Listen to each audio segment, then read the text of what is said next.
23절부터 28절 말씀이 되겠습니다.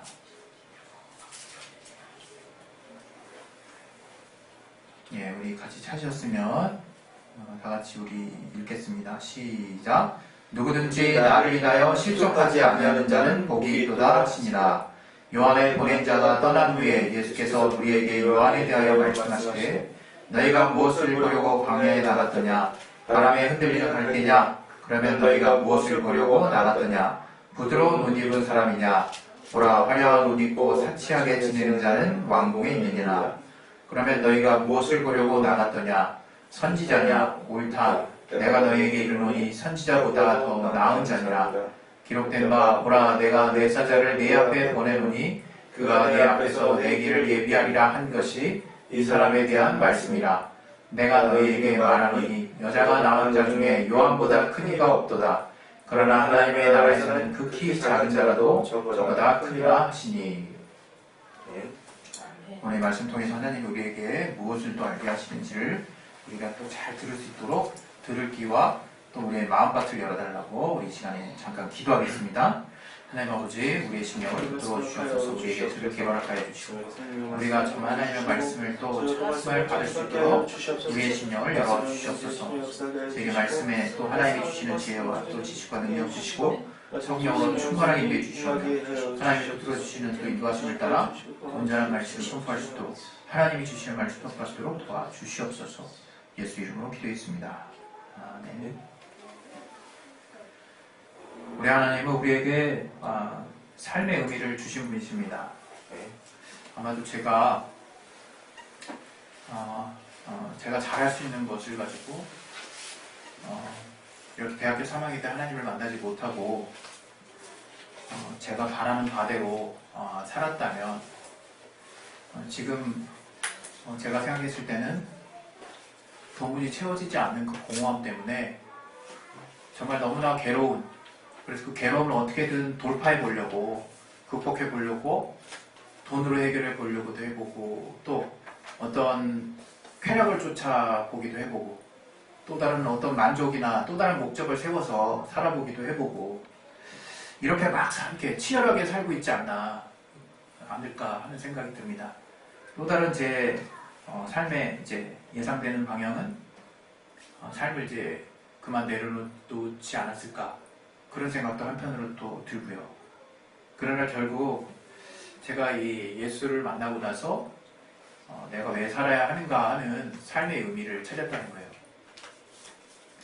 제가 제 인생을 이렇게 한번 쭉 돌아보니까 23년 동안은 하나님을 모르고 살았던 때죠. 나름 어렸을 때는 추억이 있었지만 우리 이제 가정사에 또 관련한 또 가정마다 이제 어려움들이 있었겠지만 한때 어느 때부터 너무나 괴로웠던 것 같아요. 엄청 괴로웠던 시간들이 있었던 것 같아요. 그래서 인생의 답을 찾을 수 없을 뿐만 아니라 우리 가족 안에서 이렇게 뭔가 치유될 수 없는 그런 어떤 막연한 방치할 수밖에 없는 어떤 삶의 부분들을 가지고 그냥 그렇게 이렇게 하루하루를 뭔가 연명하듯이 또 이미 뭔가 세상에 보여져 있는 성공이라고 하는 가치를 어렵게 붙잡고 나아가야 하나 하는 생각을 가지면서 살았던 것 같아요. 그러다가 이제 대학교 때 너무 큰 공허함이 몰려오더라고요. 이렇게 살아서 뭐 하는가 하는 생각이 들더라고요, 진짜. 정말 그렇게 그 사람들이 요구하는 것들을 제가 살 자신도 없거니와 그렇게 살면 그게 무슨 의미지라는, 소위 말하면 굉장히 세상을 등지고 싶은 그런 마음이 좀 가득했던 때가 있었던 것 같아요. 그런데 이제 예수를 알고 나서 성령으로 하나님의 살아계심을 직접적으로 체험하고 나서 이제 그 이후에 약 또 한 17년 정도를 약간의 이제 또 이렇게 뭐랄까 우리가 완벽하게 삶을 살지는 못하니까 어떤 머뭇거리는 시간도 있었고 정체되는 시간이 분명히 있었겠죠. 그러나 제가 돌아봤을 때는 뭔가 거침없이 뭔가 쭉 일관되게 그냥 쭉 달려왔던 것 같아요. 근데 그런 삶을 살아왔던 와중에 뜬금없이 하나님이 저를 이제 개척하는 목회 가운데로 이제 부르셨다는 것을 제가 17년의 삶의 어느 시점부터 알았어요. 그래서 선교사에 이제 순종하게 되고 그렇게 한 선교사로 8년을 봉사하고 나서 이제 목회를 하게 된 건데 목회하면서 이제 비로소 요즘에 제가 이제 계속 생각하게 되는 거는 마치 이렇게 커다란 그림의 어떤 화폭에 하나님의 밑그림을 그려놓으신 다음에 한 분야씩 한 분야씩 색칠을 하는 그런 느낌이에요. 그래서 이제 그게 점점점 구체화되는 거죠. 이게 처음에는 이게 뭘 그리는지 밑그림만 있어서 잘 모르는데 점점 거기다 이제 색깔을 입히고 하나씩 세밀한 것들을 이제 표현하고 이렇게 터치를 다 계속 해나가실 때마다 이게 뭘 의미하는지 전체적인 그림의 윤곽이 이제 보이기 시작하는 거예요. 결과적으로 제가 지금은 정말 여러분 앞에 이제 자신있게 말씀드릴 수 있는 게 하나 생겼어요.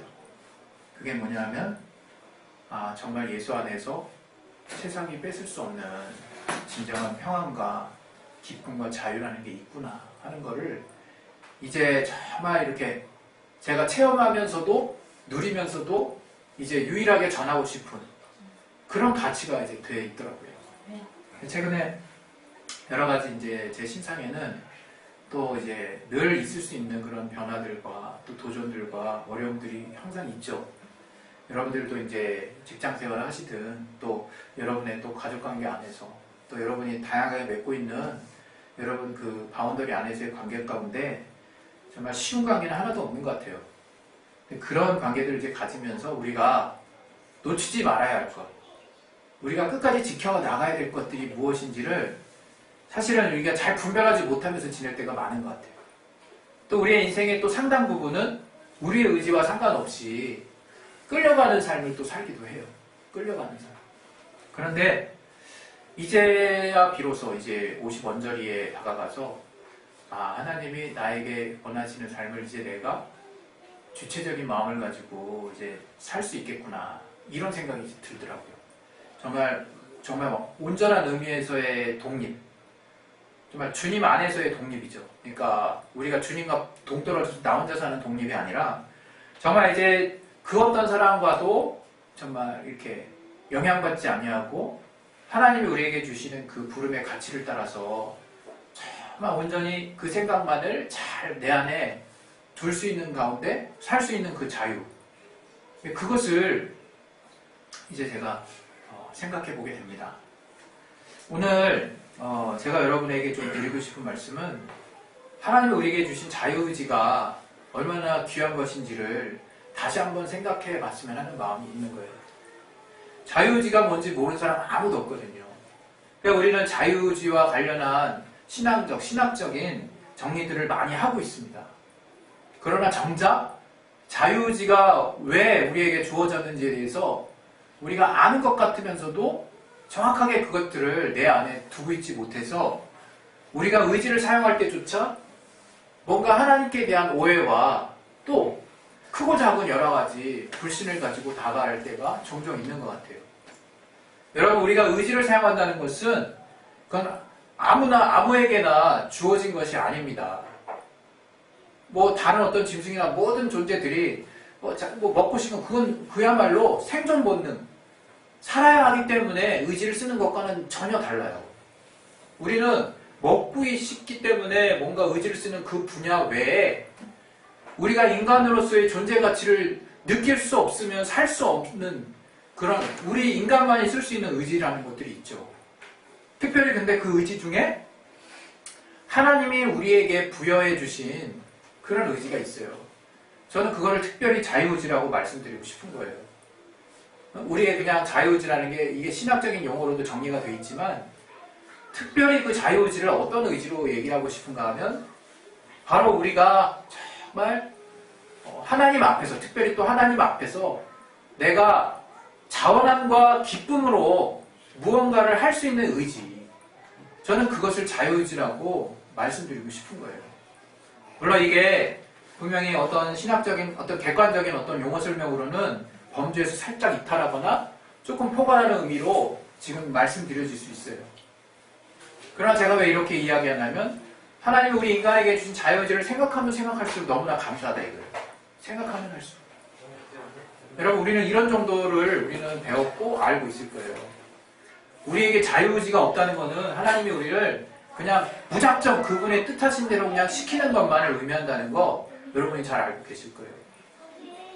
우리가 만약에 자유의지가 없이 하나님이 시키는 걸 무작정 따르는 존재로만 지음받았다면 그 삶 자체가 정말 암울한 거예요. 하나님은 우리에게 하나님과 소통할 만한 인격을 주실 필요도 없는 거예요. 그러면 왜? 도리어 인격을 주시면 하나님 입장에서 더 괴로운데 왜? 하나님 왜 그렇게 하세요? 하나님 왜 이렇게 하시나요? 하나님 이걸 왜 순종해야 되나요? 질문만 계속 나올 텐데요. 근데 하나님이 우리에게 그러한 하나님과 소통할 수 있는 고상한 인격을 주신과 동시에 우리에게 자유의지를 주셨다. 자유의지를.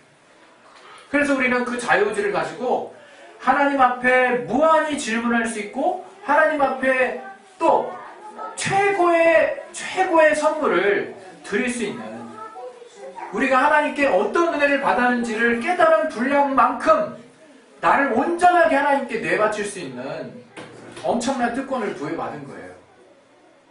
그게 바로 자유의지라고 하는 겁니다.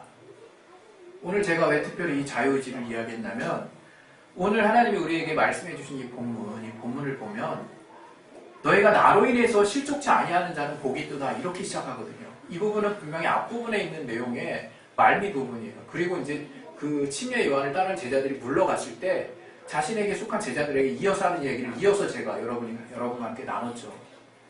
저는 문단 구분을 이렇게 어떤 이렇게 기존에 나눠진 대로 이게 원래 성경이라는 게 이렇게 문단이나 문단 구분이 되어 있는 게 아니거든요. 그냥 쭉 이어져 있는 글이거든요. 저는 이렇게 감동이 오더라고요.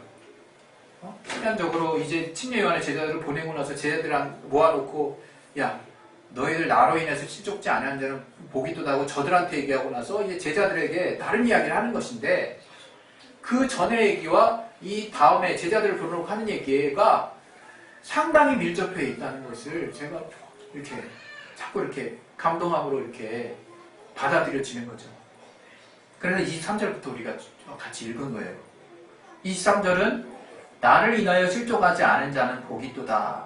바로 침례 요한이 오실 자가 당신이 오니까 라고 제자들 통해서 물어보게 시켰을 때 예수님은 앉은 뱅이가 걷고 소경이 보고 귀머거리가 듣고 죽은 자가 살아나고 가난한 자에게 복음 전파된다 해라 이 말하고 곧이어서 하셨던 말씀이거든요. 그런 말을 듣고 너가 과연 실족하지 않는다면 너희들이 실족하지 않는다면 복되도다 이렇게 얘기하신 거예요. 그러나 비단 이 말씀은 주님이 저들에게만 하신 말씀이 아닌 거거든요.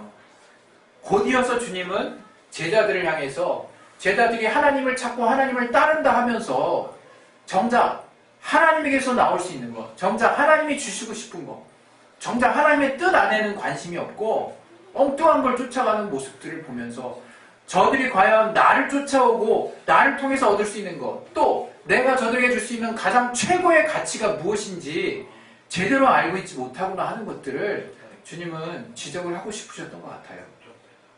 그 주님께서 나를 인하여 실족하지 않은 자는 복이 있도다는 말씀은 바로 제자들을 향해서도 하신 말씀이라고 볼 수 있습니다. 우리가 과연 신앙생활하면서 우리는 이제 한때는 하나님에게서 일어나는 신령한 것들을 범주에 두고 이제 그것들을 더 사모하는 쪽에 신앙을 막 가져왔어요. 근데 이제 우리가 알아야 될 게 뭐냐면 주님이 이 말씀하신 것 중에 귀머거리랑 이런 어떤 이적적인 측면을 이야기하시고 또 그 다음에 가난한 자에게 복음이 전파된다 하라 또 이 말씀을 하셨거든요. 하나님은 지금 어디에 치우친 이야기를 하시지 않았어요. 그러나 우리가 그 이분의 말씀을 받아들일 때는 한 곳에 치우친 말씀으로 받아들이고 있다. 자기 마음대로 받아들이고 있다. 그 대표적인 예가 현재 우리 교회의 현실이라는 말씀을 드리고 싶어요. 제가 정말 몰랐어요. 한때는 정말 몰랐어요. 신앙생활은 정말 이 교회 안에서 이 교회 그리스도의 몸인 우리 성도들이 교회를 이루고 이 안에서 하나님 앞에 하나님을 사랑함으로 하나님께 기도하고 하나님의 말씀을 받고 또 하나님의 그 말씀을 따라 세상에 나가서 전도하고 이게 다인 줄 알았어요. 진짜 저는 정말 이게 다인 줄 알았어요. 근데 개척하고 난 이후에 나 스스로 이 하나님을 볼 수 있는 눈을 주셔서 계속해서 이 말씀을 묵상하고 또 많은 동역자들과 함께 이 말씀에 대해서 더 이렇게 달리 볼 수 있는 관점들에 대해서도 정말 이렇게 논하게 되면서 이 말씀이 단순히 그것만을 말하는 게 아니겠구나. 도리어 하나님이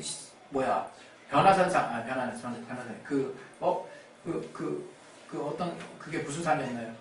감람산에서 하나님이 저들에게 외쳤던 그 율법의 말씀들은 그냥 강화된 율법으로 그냥 치부해 버릴 것이 아니라 정말 하나님이 우리에게 요구하시는 삶의 모습들을 주님이 얘기하고 계시거든요.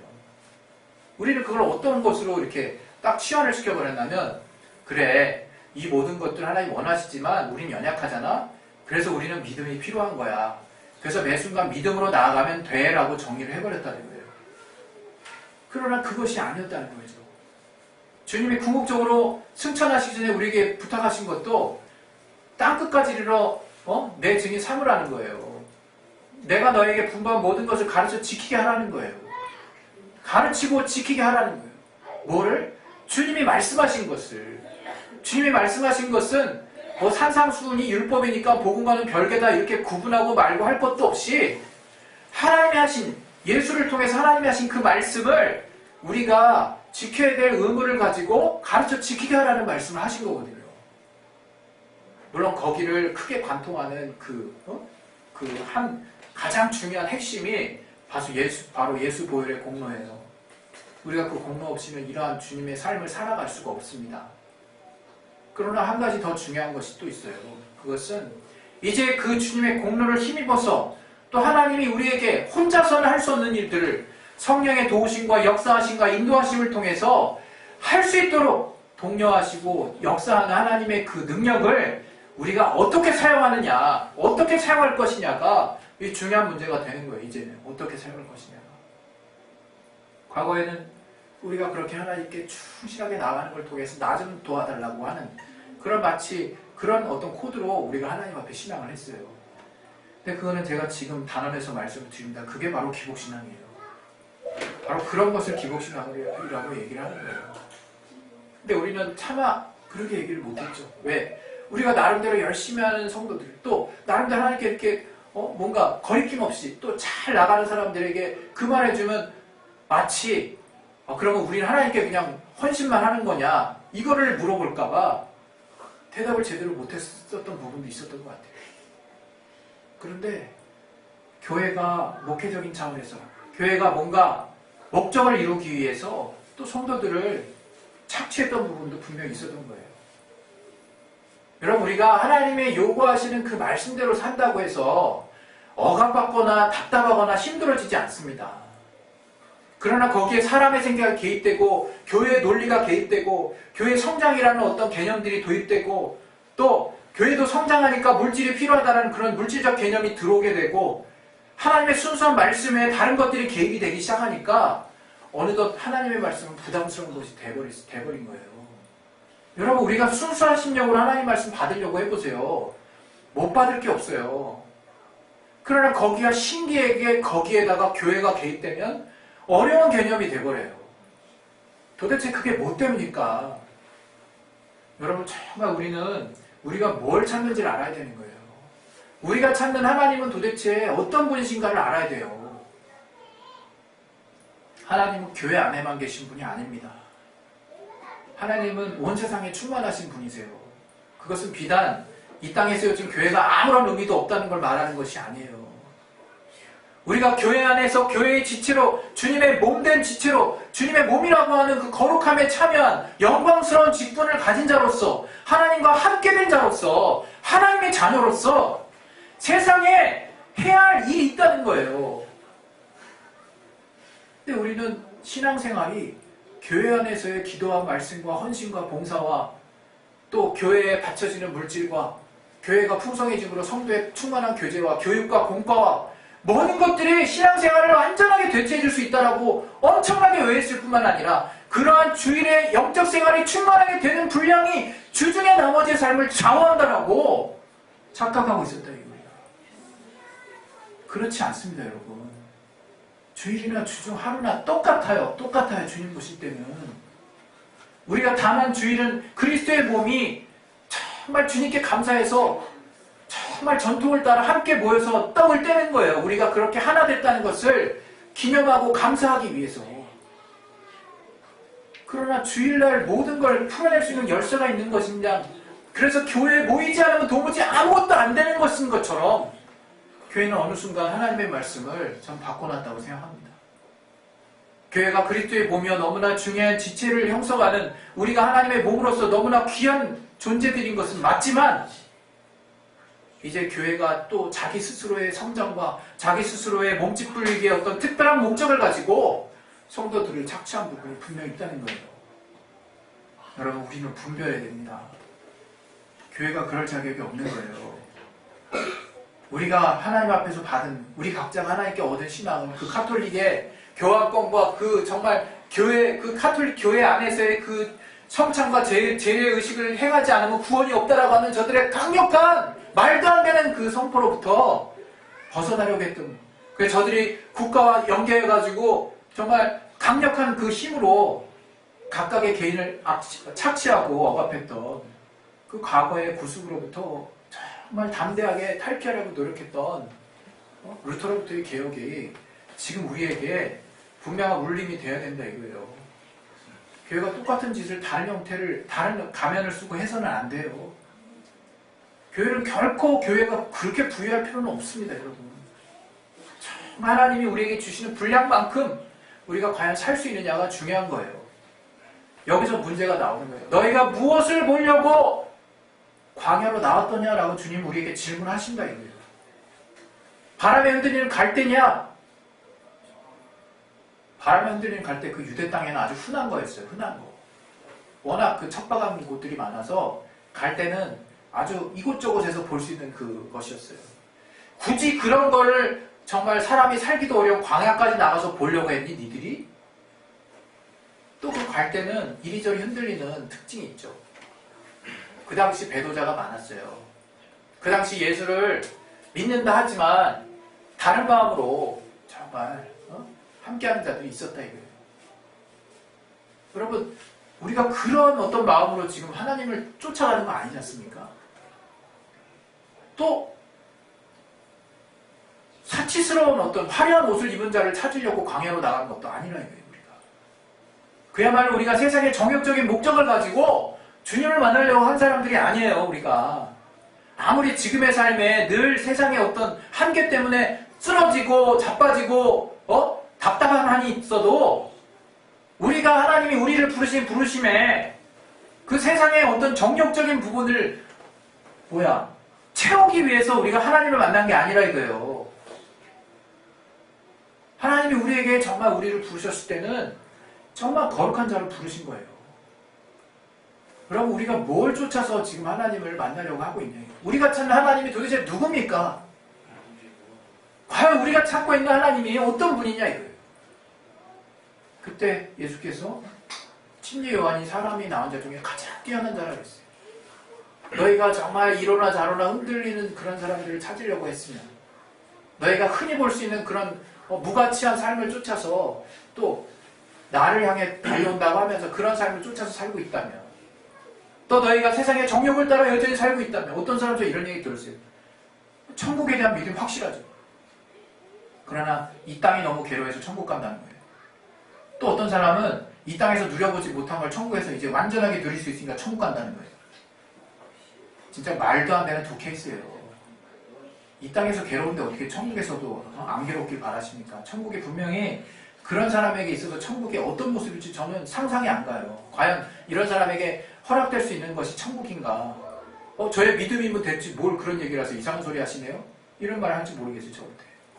그래서 저는 하나님이 하신 말씀, 예수께서 하신 말씀을 곰곰이 뜯어보면요, 그 나라는요 화평과 하나님의 말씀으로 가득 찬 나라고, 더 이상 슬픔이 없는 나라인데 그 슬픔이 없다는 거예요. 여러분이 가치가 무엇에 고정되어 있느냐가 중요한 거예요. 여러분이 여전히 이 세상에서, 내가 이 세상에서 비록 정말 어렵게 살았지만 내가 저 나라 가면 떵떵거리며 살겠다, 그걸 천국으로 보십니까? 저는 그렇게 생각하지 않아요. 분명 성경의 어떤 부분에서는 가난한 가난한 자가 죽어가지고 나중에 정말 하늘에서 뭔가를 체험받는 이야기가 분명히 있지만, 그건 그냥 문자적으로 가난했기 때문에 부자 된다는 것을 말하지를 않아요. 우리가 천국에 간다는 것은 하나님의 가치, 하나님이 기쁘게 여기시는 것, 하나님이 행복하게, 하나님이 만족하게 여기시는 가치들로 정말 나도 같이 기뻐할 수 있는 자가 그 나라 가면 완전한 기쁨에 이르를 수 있다는 거예요. 이 땅에서도 예수 믿는 게 그렇게 기쁘지 않고 괴로운데 이제 이 삶을 그만 멈춰주시고 그 나라 가게 해달라는 게 무슨 의미가 있습니까? 여러분, 내 내면이 예수를 믿었는데 괴롭다는 거는요, 뭔가 진단해 봐야 되는 문제예요. 뭔가 우리가 속고 있다는 것이고 어디에 매여 있다는 것이고 우리가 빨리 어딘가에서 또 벗어나야 된다는 뜻이기도 해요. 예수를 만나면 평안이 있습니다. 기쁨이 있어요. 우리 삶은 똑같을 수 있어요. 그러나 하나님이 도무지 세상에 뺏을 수 없는 기쁨과 평안을 우리에게 주세요. 그 자유를 주시기 때문에 그 가장 올바른 가치를 통해서 세상을 보기 때문에 세상에 사는 우리의 삶이 잘 될 수밖에 없는 거예요. 물론 그 중에 덜어는 우리의 실수로 인해서, 원수의 방해로 인해서, 또 우리가 헤아릴 수 없는 하나님이 알려주시고자 하는 어떤 뜻에 의해서 우리가 이해할 수 없는 일들이 벌어질 수 있죠. 그러나 가장 큰 그림은 우리가 하나님의 뜻대로 가장 지혜로운 선택을 했기 때문에 우리의 삶이 잘 펴질 수밖에 없는 거예요. 그건 기복이랑 다른 얘기예요. 다른 얘기. 우리가 복을 구하기 위해서 하나님을 찾는 거랑은 다른 이야기라는 거예요. 우리는 하나님의 의를 쫓는 거예요. 하나님의 긍휼을 쫓는 거예요. 하나님의 우리에게 알게 하신 공의와 사랑의 가치가 최고의 가치라고 믿고 이 땅의 삶을 살면서도 그 가치를 전하고 또 다른 사람에게도 전하고 가르치게 하는 거예요. 그로 말미암는 세상이 천국인 것이고 정말 그것은 예수로 말미암는 공로를 통해서 완전하게 될 수 있다는 그 복음을 우리가 비로소 그들에게 전할 수 있는 거예요. 천국 얘기하면서 개똥같이 사는 사람이 어떻게 천국을 전할 수 있겠습니까? 절대 전할 수 없어요. 여러분, 정말 우리는 참 하나님이 우리에게 주어주신 삶의 가치가 무엇인지 제대로 알아야 됩니다. 제가 뭔가 많은 걸 알아서 이런 얘기를 하는 게 아니에요. 제가 확실히 알게 된 한 가지가 있기 때문인 거예요. 그것은 오직 예수 안에 들어갔을 때만이 우리가 그분 앞에서 우리의 삶을 정말 맡겨놓는 분량만큼 하나님이 우리에게 주시는, 하나님이 우리를 책임져 주시는, 또 하나님이 부여해 주시는 자유와 기쁨과 평안이 있는 거예요. 그것을 우리가 감사함으로, 자원함으로, 그래서 하나님의 말씀을 순종할 수 있는 능력이 생기는 것이 바로 신앙생활에 여러분이 성장이라고 하는 거예요. 성장. 나는 과연 자원함과 기쁨과 또 담대함으로 하나님의 말씀을 붙들고 모든 삶의 선택의 순간에서 나아갈 수 있는가, 여러분 고민하시기 바랍니다. 우리 시간에 이제 기도하실 텐데 한번 생각을 해보세요. 주님이 우리에게 부여하신 가치는 이웃을 위해서 손해보는 삶이고요. 그 다음에 일용할 양식에 만족하는 삶이고, 또 선으로 악을 이기는 삶이에요. 그거 누가 좋아하겠습니까? 그러나 우리는 좋아할 수밖에 없어요. 우리가 때로는 교회가 그러한 가치를 자꾸 희석시키는 역할을 할 때가 있어요. 거기에도 속지 마시고 정말 주님께서 하시는 말씀대로 따랐을 때 하나님 우리에게 과연 어떤 것으로 우리의 삶을 풍요롭게 하시는지를 정말 그것을 가지고 만족하는 사람들이 되기를 바랍니다. 이 시간에 예수 연만하시고 기도하실 때 정말 우리가 하나님을 찾는 자인데 과연 우리가 찾는 하나님은 어떤 분이신지를 고민하시고 정말 그 하나님이 하나님도 만족해 하시고 하나님도 과연 우리에게 또 만나주시고자 하는 그 하나님인지를 여러분이 잘 분별하실 수 있으셔서 그 하나님을 찾는 가운데 하나님이 주시는 기쁨과 평안 안에 늘 거할 수 있도록 역사해달라고 이 시간에 우리 예수의 한 번씩 기도하겠습니다. 예수여! 하나님 아버지